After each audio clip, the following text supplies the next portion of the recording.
खबर शामिल करते हैं मुजफ्फरगढ़ से अपने रिपोर्टर मियां इनायतुल्लाह धनोतर की रिपोर्ट के मुताबिक मुजफ्फरगढ़ शाहजमाल जतोई मेन रोड पर 3 दिन से तोड़ी से भरा ट्रालर समेत एक और ट्रालर उलट गया।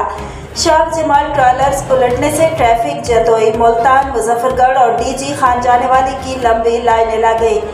वाज़ेह रहे कि पेट्रोलिंग पुलिस शाहजमाल की मुसलसल नाअहली की वजह से ये दूसरा हादसा पेश आया है।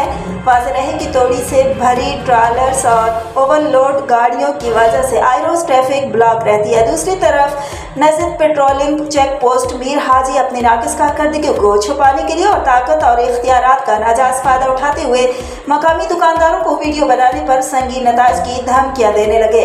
Shahjamal patrolling police check post अपनी तारीफ आप और आवाम को तहफ़्फ़ुज़ फराहम करने में नाकाम।